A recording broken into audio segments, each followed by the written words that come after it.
essa questão da presença política aí de militares, né? É importante a gente fazer um histórico aqui para os nossos espectadores, porque já no governo da Dilma nós tivemos a nomeação de general lá para o comando do DENIT, né?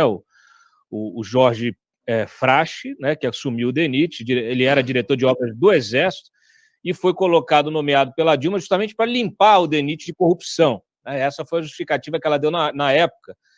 DENIT que passou muitos anos na mão do PR, né? Do PR, agora PL, né? Do Valdemar Costa Neto, hoje associado do Bolsonaro, mas que já esteve anteriormente associado ao PT, inclusive é um dos principais partidos aí, né, do Mensalão e de outros esquemas de corrupção. A gente também trata disso até na questão na própria capa da Cruzoé, a gente fala do protagonismo mais operacional, vamos dizer assim, com as operações de GLO, com as missões de paz, etc. e tal. Mas, de fato, você tem aqui, com a Dilma, né, que é essa figura aí que foi empichada, uma figura até considerada bastante radical do campo da esquerda, né, você já tem essa nomeação.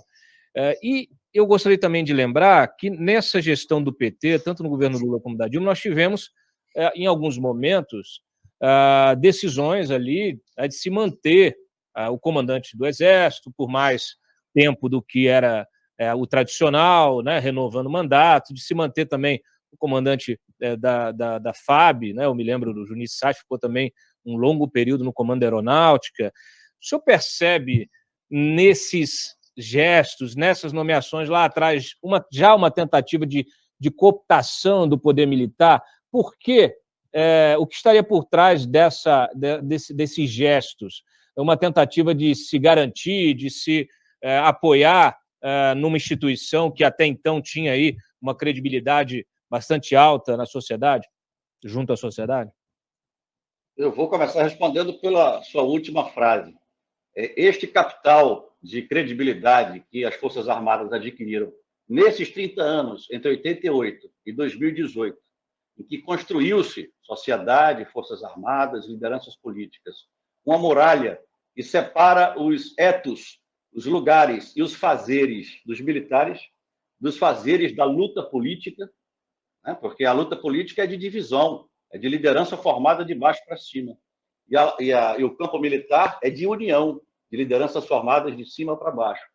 Então, quando eu apresento as razões que levaram à recidiva deste fenômeno sócio-histórico, então não é uma ala militar, uma questão de oportunidade que esses generais viram de aproveitar que um colega de turma e de geração de Amã, nos anos 70, chegava à presidência e ocupar um ou outro cargo. Isso é um projeto muito bem pensado.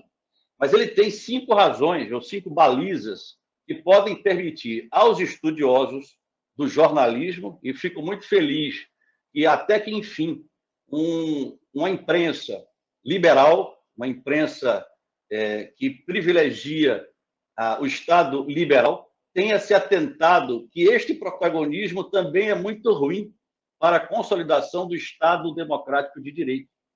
Eu aprendi na AMAN nos anos 80, mas também aprendi no curso de Direito que frequentei como tenente e lido com ele na atual graduação em Ciências Sociais que eu tenho buscado fazer para aperfeiçoar as minhas opiniões sobre o assunto e não ficar no nível da superficialidade. 5 balizas. 2 são de natureza político-eleitoral, as 2 eleições da presidente Dilma. E eu discordo de que a presidente Dilma, no exercício da presidência, tenha sido radical, como você introduziu. Acredito que o governo dela tentou ser bastante aberto a diálogo, embora, por personalidade própria da presidente, tenha havido dificuldades de consolidar esses diálogos. Mas as 2 eleições da presidente Dilma, exatamente pelo personagem que ela era nos anos 70, mas não era mais no século XXI, e esses generais eram cadetes na AMAN, então isso foi muito problemático para que eles, que até hoje assinam ordens do dia, se referindo ao golpe e à ditadura como marcos da democracia, motivos da minha punição, porque não tem como aceitar esta falsidade histórica, Então, explica muito desta recidiva, deste protagonismo. Por quê? Exatamente quando a presidente Dilma assumia a presidência em 2010, essa geração chegava ao alto comando do Exército, a geração de Bolsonaro dos anos 70. No meio das duas eleições, a ideia, o funcionamento, a dinâmica e o relatório da Comissão Nacional da Verdade, que causou enorme contrariedade a essas cúpulas hierárquicas, também por razões pessoais, já que parentes desses generais constaram no relatório final da Comissão da Verdade como passíveis ou supostos violadores dos direitos humanos por ação ou por omissão. Então, esses três fatores, as eleições e a Comissão Nacional da Verdade, explicam uma parte. A outra parte se deve à longa permanência do Exército, especialmente, mas das Forças Armadas, na maior mobilização militar desde a Segunda Guerra.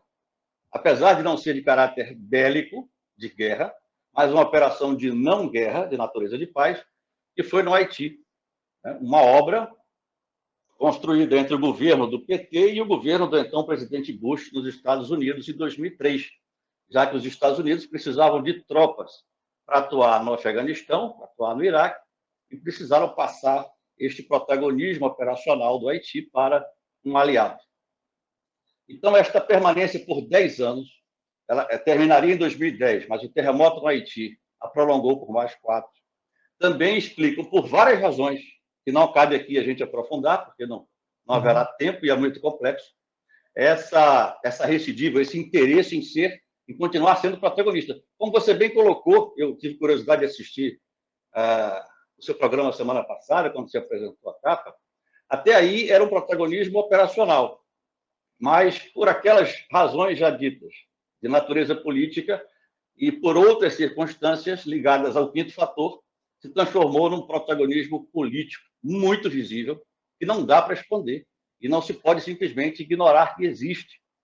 E é muito bom que, em todo o espectro político ideológico, da esquerda à direita, esse problema seja tratado com seriedade, com profundidade, com compromisso com a institucionalidade das Forças Armadas. E o último fator, Cláudio, foi, você já falou, dando o exemplo do DENIT, um excesso de emprego de Forças Armadas em missões que, ainda que sejam ou que fossem de governo, eram fora da área de defesa.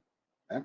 Então, vou citar esse exemplo, você já deu, que é um emprego individual de um militar, mas o programa de distribuição de água no semiárido, do norte de Minas Gerais ao Nordeste, a construção civil, obras de infraestrutura, tanto do setor hídrico como do setor rodoviário, ferroviário, e a GLO, né, que colocou o Exército praticamente dentro do Rio de Janeiro na última década. Operação no Complexo do Alemão e outras operações. O Complexo do Alemão foi quase 2 anos, né, de permanência, e combinando com a intervenção federal do Rio de Janeiro, em 2018, que foi viabilizada pela vanguarda, e é a primeira vez que vou falar a expressão, do Partido Militar no governo Temer, já que houve, já como caracterização desse protagonismo real, ação desta cúpula em conversas com o presidente Temer, o vice-presidente então,